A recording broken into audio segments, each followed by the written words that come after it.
الحمد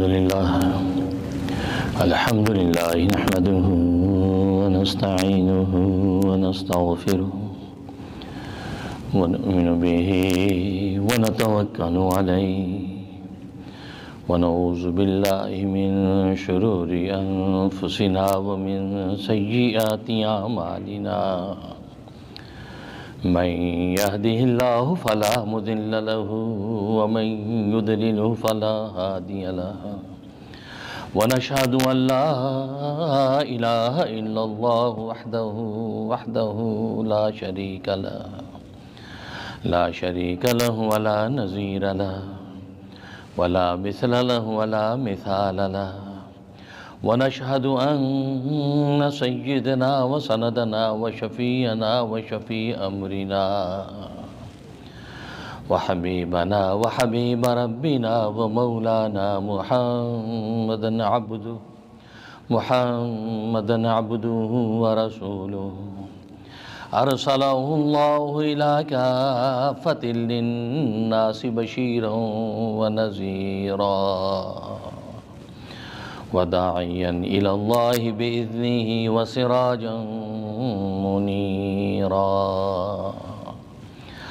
أما بعد فأعوذ بالله من الشيطان الرجيم بسم الله الرحمن الرحيم قد أفلح من تزكى وذكر اسم ربه فصلى بل تؤثرون الحياة الدنيا والآخرة خير وأبقى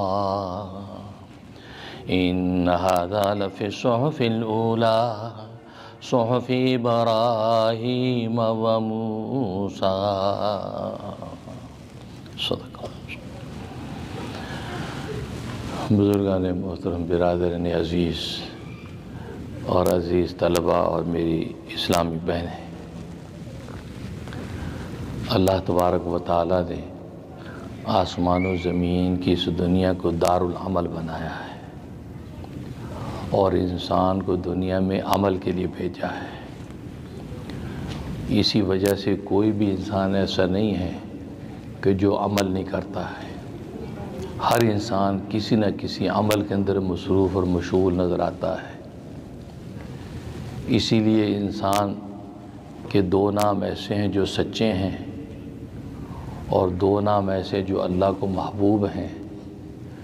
جو دو نام اللہ کو محبوب ہیں ان میں سے ایک عبداللہ ہے اور دوسرا عبد الرحمن ہے۔ یہ دو نام اللہ تبارک و تعالیٰ کو بڑے محبوب ہیں، کیونکہ ظاہر ہے کہ دونوں میں عبدیت کا اظہار ہے اور اللہ کو عبدیت بڑی پسند ہے۔ جب بندہ یہ سمجھنے لگتا کہ میں بندہ ہوں، خدا نہیں ہوں، خدا کوئی اور ہے، تو بس یہ اعتراف اللہ تبارک و تعالیٰ کو اس قدر پسند ہے کہ جب بھی کسی کمال کے درجے کا ذکر کرتے ہیں تو عبد کے عنوان کو لاتے ہیں۔ چنانچہ آپ جانتے ہیں کہ اسراء اور معراج کے واقعے میں سرکار دو عالم صلی اللہ علیہ وسلم کو کتنی بلندیاں حاصل ہوئیں، کتنی عظیم الشان معراج حاصل ہوئی کہ ساتوں آسمانوں کی معراج، پھر اس کے بعد سدرۃ المنتہا کی معراج، پھر مقام شریف الاقلام کی معراج، پھر عرش الہی تک پہنچنے کی معراج، پھر مقام احدیت تک جو آپ نے عروج فرمایا، کتنے معراجیں۔ تو گویا کہ یہ 9 معراجیں ہونے کے بعد 10ویں معراج میں مقام احدیت تک پہنچے ہیں، تو بلندیاں ہی بلندیاں ذکر ہو رہی ہیں۔ لیکن جب قرآن کریم میں اللہ تبارک و تعالی نے اس کمال کو ذکر کیا تو سرکار دو عالم صلی اللہ علیہ وسلم کی عبدیت کو ذکر کیا۔ سبحان الذی اسریٰ بعبدہ، پاک ہے وہ ذات جو لے گئی اپنے بندے کو۔ حالانکہ رسالت و نبوت کا مقام بہت بلند ہے، اس کو یہاں ذکر نہیں کیا، عبدیت کو ذکر کیا، لے گئی اس عبد کو۔ یہ بلندی کے سارے مقامات اس عبد نے طے کیے۔ اشارہ اس طرف کر دیا تھا کہ اس محبوب کی عبدیت اصل میں اللہ کو اتنی پسند آئی اس بندے کا خدا کے سامنے جھکنا اتنا پسند آیا ہے کہ اللہ نے اس کے جھکنے کو اتنا بلند کر دیا کہ معراج در معراج یہاں تک کہ مقام احدیت تک پہنچ گئے۔ ابدیت بہت پسند ہے۔ یہی وجہ ہے کہ آپ جانتے ہیں کہ معراج کے موقع پہ تحفہ نماز کا ملا، اور نماز میں اللہ تبارک و تعالی بندے کے اتنا قریب ہو جاتا ہے، اتنا قریب ہو جاتا ہے کہ حدیث میں آتا ہے کہ جب بندہ سجدے میں گرتا ہے تو اس کا سر اللہ کے قدموں میں ہوتا ہے۔ تو جس قدر یہ جھکتا چلا جاتا ہے، جھکتا چلا جاتا ہے، اللہ کے قریب ہوتا چلا جاتا ہے، یہاں تک کہ سجدے میں اس کا سر اللہ کے قدموں میں ہے۔ کیوں؟ اس نے اپنی ابدیت، بندگی، ناتوانی اور عجز کا ایسا اظہار کر دیا کہ اس کا اٹھا ہوا ماتھا اور پاؤں دونوں برابر کر ڈالے۔ یہ ماتھا جو اللہ نے اٹھا کے رکھا تھا اسے جھکا دیا اللہ کے لیے، ایسا جھکایا کہ اس کے پیر اور ماتھا دونوں زمین پر برابر ہو گئے۔ اللہ کو ابدیت ایسی پسند آئی، اس کو ایسی روحانی معراج عطا فرما دی کہ اپنے قدموں میں لا کے پہنچا دی۔ اس لیے ابدیت بہت پسند ہے۔ تبھی یہ دو نام اللہ تبارک و تعالیٰ کو بڑے محبوب ہیں، عبداللہ اور عبد الرحمن۔ اور دو نام اللہ تبارک و تعالیٰ کے نزدیک سچے ہیں، ایک حارث اور دوسرا کاسب۔ حدیث میں فرمایا دو نام اللہ کے ہاں سچے ہیں۔ یہ مومن کا نام ہو تو بھی سچا ہے، کافر کا نام ہو تو بھی سچا ہے۔ کیوں؟ اس لیے کہ حارث کا معنی ہوتا ہے کھیتی بونے والا۔ تو دنیا میں ہر انسان کھیتی بوتا ہے، کوئی نیکی کی کھیتی بوتا ہے، کوئی بدی کی کھیتی بوتا ہے۔ کوئی بھی ایسا نہیں جو دنیا میں کاشتکار نہ ہو۔ بعض تو فزیکلی کاشتکار نظر آتے ہیں، کھیتوں کے اندر کھیتیاں کرتے نظر آتے ہیں، وہ حارث ہیں۔ لیکن ہر انسان بھی حارث ہے کہ وہ اپنی کھیتی بو رہا ہے، نیکیاں کرتا تو نیکی کی بیج ڈال رہا ہے تو آخرت میں کھیتی کاٹے گا، برائیاں کر رہا ہے تو بدی کے بیج بو رہا ہے، آخرت میں کھیتی کاٹے گا۔ تو ہر انسان حارث ہے۔ اس لیے آپ جانتے ہیں کہ ابلیس کا نام بھی حارث ہے۔ کیوں؟ کہ وہ بھی حارث ہے، کیوں کہ وہ بھی اپنی بدی کی کھیتی بو رہا ہے۔ تو یہ نام سچا ہے۔ دوسرا کاسب، کاسب مانا کمانے والا۔ تو کوئی بھی انسان دنیا میں ایسا نہیں جو کمائی نہیں کرتا، کوئی نیکی کما رہا ہے، کوئی بدی کما رہا ہے، کما سب رہا ہے، اور کوئی فزیکلی کاروبار کر کے کمائی کر رہا ہے۔ لیکن ویسے معنوی عنوان سے ہر آدمی کاسب ہے۔ جو کچھ بھی نہیں کر رہا ہے، ایسے گھر پہ بیٹھا، وہ بھی کاسب ہے، کیونکہ اس کے نامہ اعمال میں بھی لکھا ہی جا رہا ہے کچھ نہ کچھ۔ اس لیے انسان کوئی بھی ایسا نہیں ہے جو عمل نہیں کرتا۔ ہر انسان حارث ہے، ہر انسان کاسب ہے۔ تو یہ دنیا دارالعمل، اور انسان اس کے اندر عمل کے لیے بھیجا گیا ہے۔ اور عمل کے لیے اللہ تبارک و تعالی نے اس انسان کو ایک ایسی نعمت دی ہے کہ اگر یہ نعمت نہ ہو تو کوئی عمل نہیں۔ نہ دنیا کا عمل ہو سکتا ہے، نہ آخرت کا عمل ہو سکتا ہے اگر وہ نعمت نہیں ہے۔ اور وہ نعمت کیا ہے؟ وہ نعمت زندگی اور حیات کی نعمت ہے۔ اللہ نے یہ جو زندگی ہمیں دے رکھی ہے، یہ حیات کی جو نعمت دے رکھی ہے، اس جیسی کوئی نعمت ہی نہیں ہے۔ اگر یہ نعمت ہے تو ایمان بھی ہے، یہ نعمت ہے تو قرآن بھی ہے، یہ نعمت ہے تو نماز بھی ہے، یہ نعمت ہے تو خدا کی پہچان بھی ہے، یہ نعمت ہے تو دنیا کے لذائذ بھی ہیں، یہ نعمت ہے تو کائنات کے حسن و جمال بھی ہیں، یہ نعمت ہے تو رب کائنات کا تعلق بھی ہے۔ اس نعمت پر سب کا بدار۔ اگر کسی کے پاس زندگی نہیں، موت طاری ہو گئی، کہاں گئی نماز، کہاں گئے روزے، کہاں کی زکاتیں، کہاں کی قرآن کی تلاوتیں، کہاں کی خدا کی معرفت و پہچان، کہاں گئے دنیا کے لذائذ؟ اس لیے زندگی اتنی بڑی نعمت، اتنی بڑی نعمت۔ تو زندگی کی نعمت اللہ تبارک و تعالی نے عطا کی ہے، اور اس زندگی کو اللہ نے 3 مرحلوں میں تقسیم کر دیا ہے۔ انسان کی زندگی کے 3 مرحلے ہیں، 3 منزلیں ہیں جس کو یہ طے کرتے ہیں۔ لَتَرْكَبُنَّ طَبَقًا عَنْ طَبَقٍ، یہ سیڑھی بس سیڑھی بس ان کے اوپر چڑھتا چلا جا رہا ہے۔ 3 مرحلے ہیں۔ لہذا جب دنیا میں یہ عمل کرتا ہے تو بعض تو وہ اعمال ہیں جو پہلے مرحلے کے ساتھ متعلق ہیں، اور بعض وہ اعمال ہیں جو دوسرے مرحلے کے ساتھ متعلق ہیں، اور بعض وہ اعمال ہیں جو تیسرے مرحلے کے ساتھ متعلق ہیں۔ اور 3 ہی مرحلے انسان کی زندگی کی، چوتھا مرحلہ کوئی نہیں ہے۔ لہذا پہلا مرحلہ یہ کون سا ہے، پہلی منزل کون سی ہے؟ اس کو بچپن کہتے ہیں۔ بچپن کی زندگی کا یہ پہلا مرحلہ ہے۔ تو انسان دنیا میں بہت سے کام ایسے کرتا ہے جو بچپن کی زندگی سے متعلق ہوتے ہیں۔ دوسرا مرحلہ جوانی کا ہے، شباب کا ہے، قوت کا ہے، جنون کا ہے۔ تو دنیا میں انسان بعض اعمال ایسے کرتا ہے جو جوانی کے ساتھ متعلق ہوتے ہیں۔ اور تیسرا مرحلہ بڑھاپے کا ہے، لہذا بہت سے اعمال ایسے ہیں جو بڑھاپے کے ساتھ متعلق ہیں، اس کے بعد کوئی اور مرحلہ نہیں ہے۔ لہذا دنیا میں انسان 3 ہی منزلیں طے کرتا ہے اور تینوں منزلوں کے ساتھ متعلق افعال کرتا نظر آتا ہے۔ اب ان تینوں منازل و مرحلوں کو آپ دیکھیں، 2 مرحلے ایسے ہیں جو کمزور اور عجز پر مبنی ہیں، اس میں انسان کمزور اور ناتواں ہے۔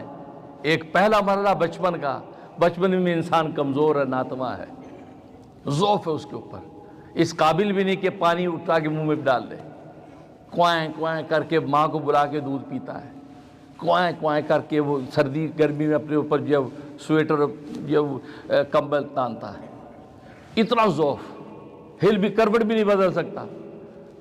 تو پہلا مرحلہ ضعف اور عجز، اور آخری مرحلہ بڑھاپے کا، وہ بھی ضعف اور عجز۔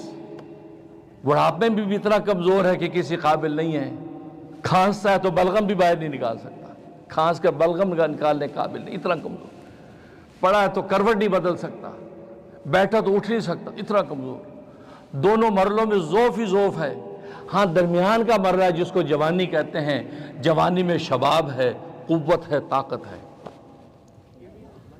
لیکن اللہ تبارک و تعالی پہلے مرحلے میں اس پر ضعف طاری رکھا، آخری مرحلے میں ضعف طاری رکھا، درمیان میں جوانی کا زمانہ دیا مختصر سا، اشارہ اس بات کی طرف کر دیا کہ انسان تیری ابتدا بھی ضعف اور کمزوری پر ہے، تیری انتہا بھی ضعف اور کمزوری پر ہے، تو لہذا بیچ کا جو چند لمحے جو قوت اور طاقت کے ملے تو کیا ملے ہے؟ تیری ابتدا بھی کمزوری اور ضعف، تیری انتہا بھی کمزوری اور ضعف۔ یہ درمیان کا تھوڑا سا وقفہ اس میں اکڑتا ہے، سر اٹھاتا ہے، وَلَا تَمْشِ فِي الْأَرْضِ مَرَحًا، اے انسان زمین پہ اکڑ کے نہ چل، اِنَّكَ لَن تَخْرِقَ الْأَرْضَ وَلَن تَبْلُغَ الْجِبَالَ طُولًا، نہ تو زمین میں پاؤں مار کے زمین کو پھاڑ سکتا ہے، نہ گردن اٹھا کے آسمانوں سے تو بلند ہو سکتا ہے۔ یہ بات تھوڑا سا وقت ہے تیری جوانی کا، تیرے اس قابل نہیں ہے کہ تو اس قدر بلند ہو سکے، اس لیے کہ تیری جوانی کے پر پھر ضعف آنے والا ہے۔ وَلَا تَمْشِ، تنبیہ کر دی، جھنجھوڑ دیا کہ سر نہ اٹھا، خدا کو دیکھ، اپنے آپ کو دیکھ کر خدائی کا دعویٰ نہیں کر بیٹھنا، انا ربکم الاعلیٰ، میں تمہارا سب سے بڑا رب ہوں۔ فَأَخَذَهُ اللَّهُ نَكَالَ الْآخِرَةِ وَالْأُولَىٰ، پھر اللہ نے پکڑ لیا۔ تو دیکھو ابتدا بھی ضعف، انتہا بھی ضعف، درمیان میں تھوڑا سا زمانہ ہے قوت اور شباب کا۔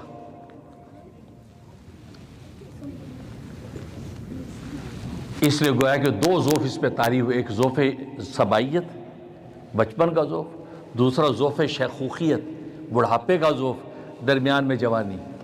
یہ 3 مرحلے، لہذا جب انسان دنیا میں کوئی بھی کام کرتا ہے تو ان تینوں میں سے کسی نہ کسی مرحلے کے اندر ہوتا ہے۔ اگر بچپن کا زمانہ ہے تو بچپن کے کام، جوانی کا زمانہ تو جوانی کے کام، بڑھاپے کا زمانہ تو بڑھاپے کے کام۔ اب یہ ٹوٹل پوری زندگی میں کتنے کام کرتا ہے؟ 6 کام کرتا ہے، 6 کے بعد 7واں کوئی کام نہیں۔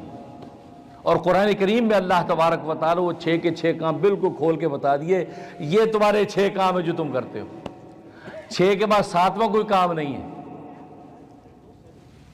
اور عجیب بات یہ ہے کہ 6 کا عدد کیوں متعین کیا؟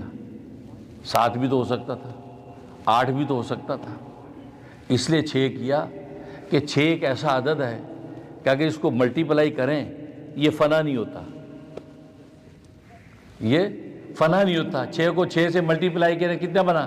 36، اس میں 6 ہے نا، 36 کو 6 سے ملٹیپلائی کریں پھر بھی 6 آئے گا، آپ ملین اور ٹریلین تک چلے جائیں کہ 6 رہے گا ہمیشہ۔ یہ 6 کا عدد کبھی فنا نہیں ہوتا، یہ ہمیشہ رقم میں ساتھ رہتا ہے۔ اور یہ حکمت 5 کے اندر بھی ہے۔ ارکان 5 کیوں ہیں اسلام کے؟ نمازیں 5 کیوں ہیں؟ اس لیے کہ 5 کا عدد بھی فنا نہیں ہوتا۔ 5 کو 5 کے ساتھ ضرب دو کتنے بنا؟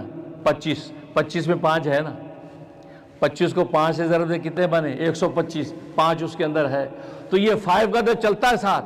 تو اشارہ اس بات کی طرف کر دیا کہ یہ ارکان اسلام تمہاری زندگی کے اندر مرتے دم تک قائم رہیں گے تو تمہاری اللہ کیا نجات ہوگی۔ اگر ایک بھی رکن سے تم نے انکار کر دیا، 5 کی بجائے 4 ہو گئے، تو پھر اللہ کیا تمہاری بخشش نہیں ہے۔ اور نمازیں 5، یہ 5 ہی تم پر فرض ہیں، تمہیں 5 نمازیں پوری کرنی ہیں۔ تم یہ نہیں کہ 4 پڑھ لی تو بخشی تو کر دو، 3 پڑھ لی تھوڑی بہت ہی کر دو، something is better than nothing, کچھ تو لائیں اللہ میاں، نہیں، وہاں پوری 5 کی پوچھ ہوگی، لہذا 5 کا عدد۔ اور بہت سے لوگ کہتے ہیں جی 5 نمازیں کیوں ہیں جی؟ میں انگلینڈ میں ایڈمبرا میں بیان کر رہا تھا تو ایک نوجوان کھڑا ہو گیا، کہہ رہے کہ سر اس کی لاجک سمجھ میں نہیں ہے کہ اللہ نے 5 نمازیں کیوں رکھی؟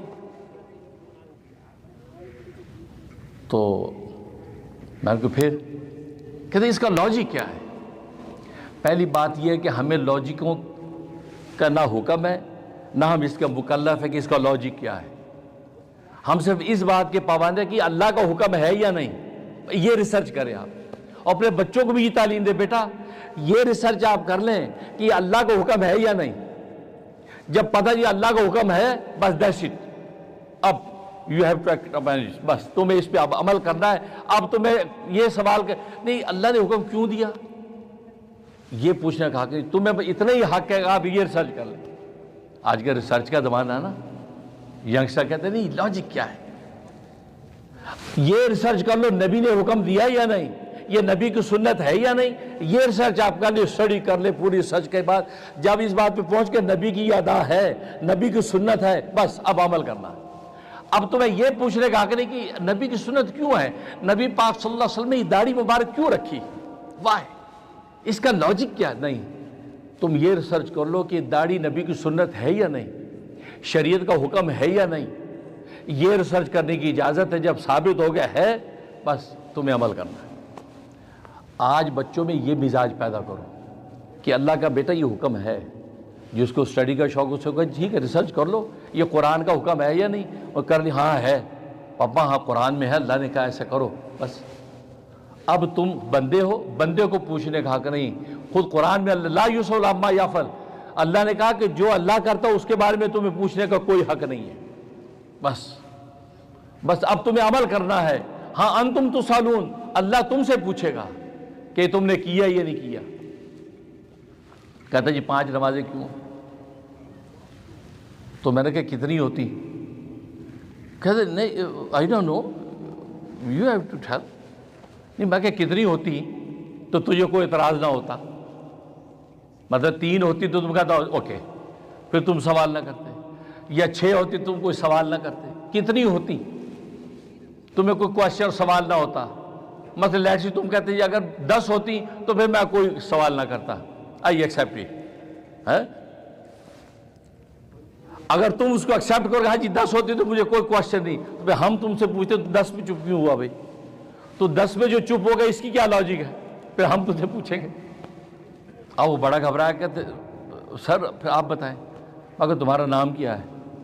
تو غالب اس کا نام منصور تھا، کہ میرا نام منصور ہے۔ منصور؟ میں کیوں؟ تمہارا نام منصور کیوں ہے؟ اگر دنیا میں لاکھوں نام ہے بھائی، اتنے اچھے اچھے نام ہیں، یہ منصور ہی نام تم نے کیوں رکھا؟ کہتے نہیں میں نے نہیں، میرے ابا نے رکھ دیا ہے۔ میں کہ ابا نے جب رکھا، جب تم بڑے ہوئے تو ابا سے پوچھا ابا آپ نے منصور نام کیوں رکھا؟ کہتے نہیں پاپا سے کون پوچھے گا، پاپا نے رکھ دیا، بس وہی چل رہا ہے۔ میں کہ ابا سے اگر پوچھتے تو؟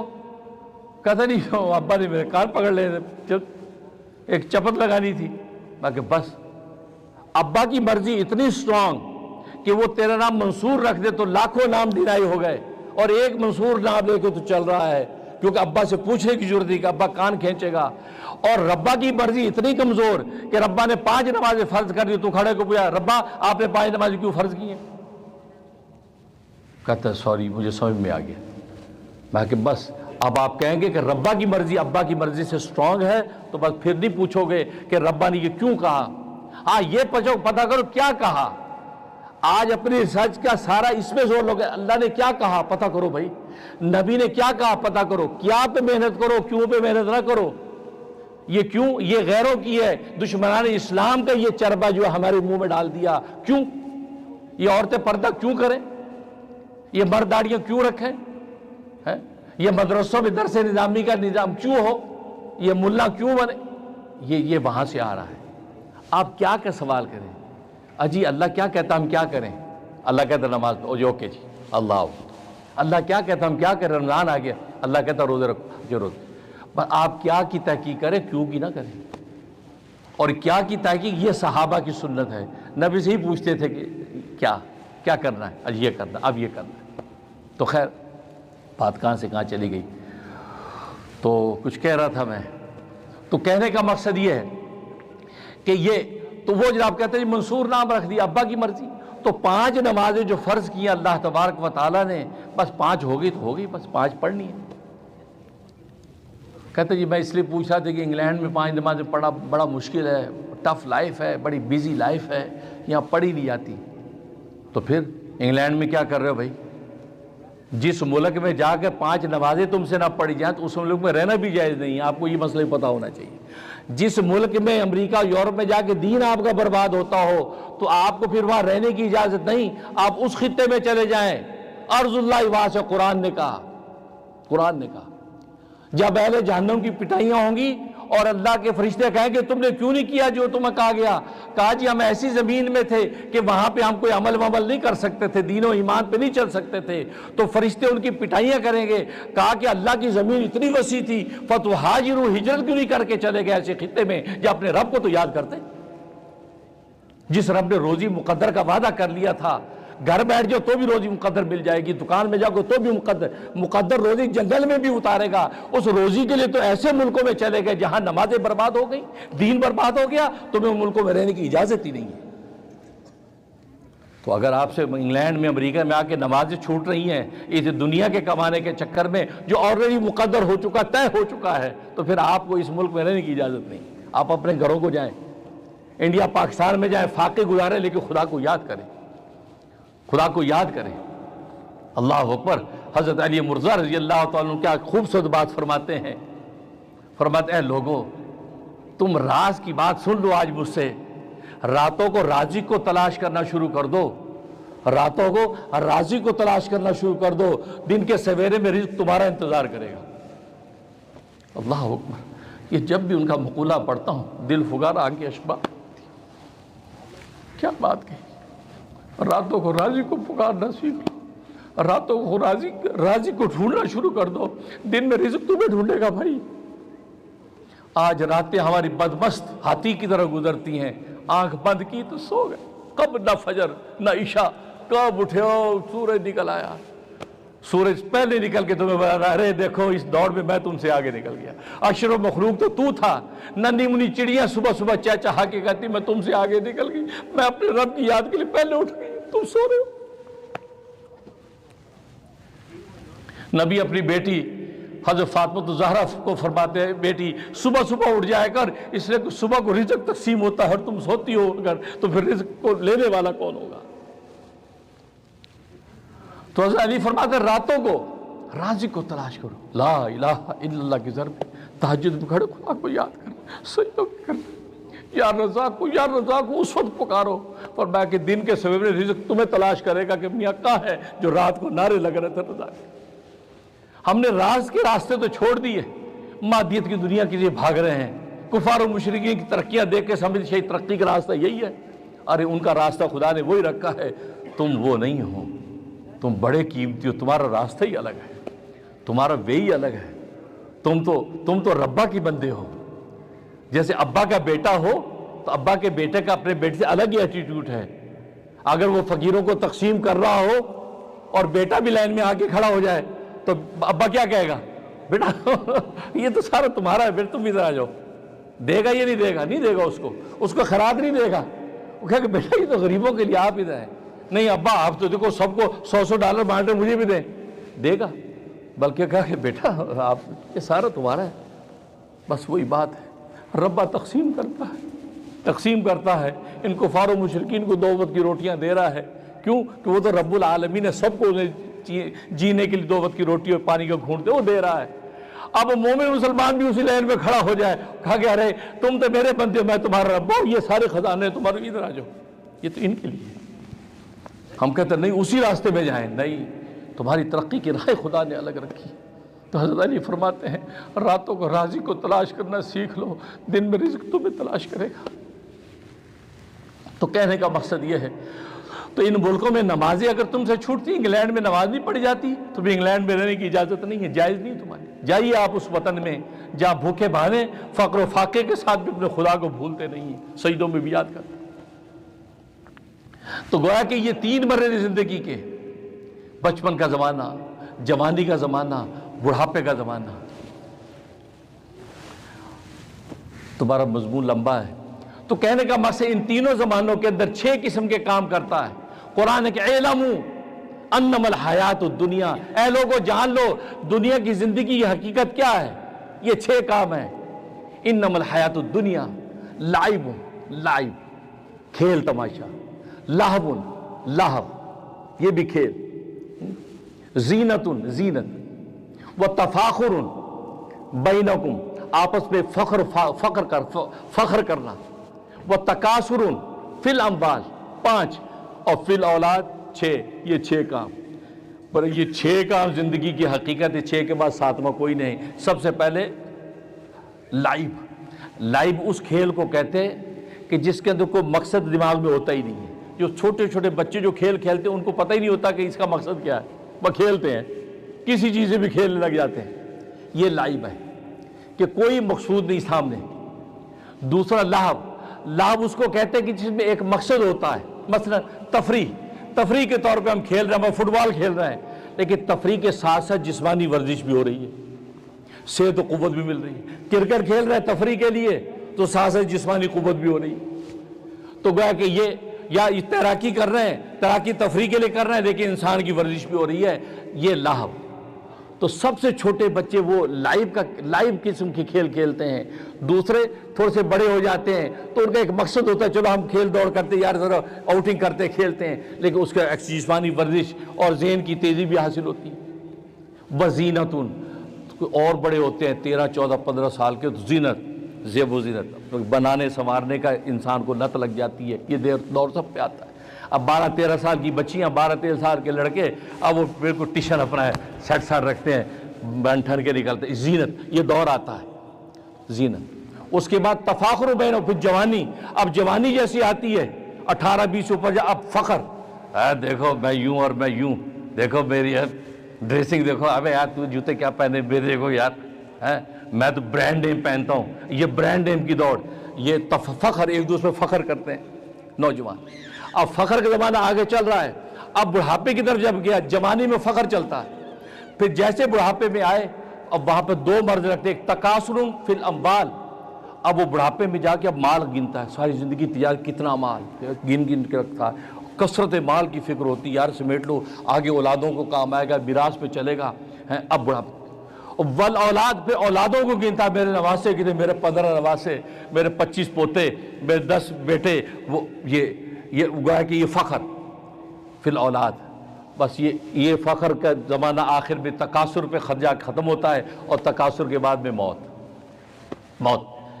تو اللہ نے فرمایا یہ دنیا کی حقیقت ہے، پر یہ 6 کام کرتے کرتے انسان مر جاتا ہے۔ اگر اس دوران میں آخرت کو یاد نہ رکھا تو پھر اس کے لیے نقصان ہی نقصان ہے، کیونکہ آگے چلا گیا، کیونکہ عجز کے بعد موت آنی ہے، بڑھاپے کے بعد موت آنی ہے، وہاں کی اگر تیاری نہیں تو پھر فی الآخرۃ عذاب شدید، آگے کہا پھر آخرت میں زبردست عذاب، سخت عذاب، ومغفرۃ ورضوان، یا پھر بخشش اور اللہ کی رضامندی ہے۔ جس نے ان تمام موقعوں میں جوانی اور بڑھاپے میں خدا کو بھی یاد رکھا، مال بھی سمیٹا لیکن مال دینے والے کو بھی یاد رکھا، اولاد سے بھی لطف اٹھایا دیکھا لیکن اولاد دینے والے کو بھی یاد رکھا، اس کیفیت میں رہا تو پھر اس کو آخر میں مغفرت بھی ملے گی اور اللہ کی رضامندی بھی نصیب ہوگی۔ لیکن اگر اس نے یہ نہیں کیا، اسی کے فخر فاقے جیسے کفار و مشرکین کی زندگی فخر میں گزر گئی اور کثرت مال میں گزر گئی اور اولادوں کے فخر کرنے میں گزر گئی، پھر فرمایا وفی الآخرۃ عذاب شدید، پھر زبردست سخت عذاب ہوگا، پھر مارے جائیں گے۔ تو یہ وہ حقیقت ہے زندگی کی۔ اسے میرے دوستو بزرگوں، بس یہ 3 مراحل کو مختصر انداز سے میں نے کہہ دیا ہے، یہ 6 کام ہم کر رہے ہیں۔ دیکھیں اس وقت ہماری ایج کس اس میں ہے، ہم تکاثر فی الاموال والاولاد کے مرحلے میں آ گئے، یا تفاخر بینکم میں ہیں، یا زینت ان کے اندر ہیں، یا بھی لائب اور لہو کے اندر ہے، کس میں ہیں، اسی کے حساب سے عطا کرنے والوں کو بھی یاد رکھو۔ بس بندہ وہی ہے کہ جو نعمت دینے والے کو بھی یاد رکھتا ہے، نعمت کا شکر بھی کرتا ہے، نعمت دینے والے کو بھی یاد رکھتا ہے، اس پر اللہ تبارک و تعالی بخشش کے فیصلے کر دیتے ہیں۔ اسے صحیح مسلم کی حدیث ہے، بندہ جب کھانا کھاتا ہے، کھانا کھانے کے بعد جب یہ کہہ دیتا ہے الحمدللہ الذی اطعمنی ھذا الطعام ورزقنی من غیر حول منی ولا قوہ غفر له ما تقدم من ذنبی، اللہ اس کے پہلے سارے گناہ معاف کر دیتے۔ یعنی بھوک تو میٹھی میٹھی، یہ اتنا شکریہ کرنے پہ اللہ تبارک و تعالیٰ گناہ بھی معاف کر دیتے ہیں۔ پر یہی وہ بندگی ہے کہ خدا کو کام کرنے سے پہلے خدا کو یاد بھی کر لو اور ختم ہونے پہ اس کا شکریہ بھی کر لو، تو پھر کیا ہوگا؟ اللہ تبارک و تعالیٰ دنیا میں جنت کا اعلان کر دیں گے۔ اللہ سے دعا ہے کہ اللہ تبارک و تعالیٰ دنیا میں اللہ کو راضی کر کے چلنے کی توفیق عطا فرمائے، اور یہ راز ہمیں سمجھ میں آ جائے کہ راتوں کو رازق کو ہم تلاش کریں اور دنوں میں رزق ہمیں تلاش کرے گا۔ اللہ تبارک و تعالیٰ ہم سب کے لیے رزق کے خزانوں کو آسان فرما دے۔ وآخر دعوانا الحمدللہ رب العالمین۔ لا الہ الا اللہ۔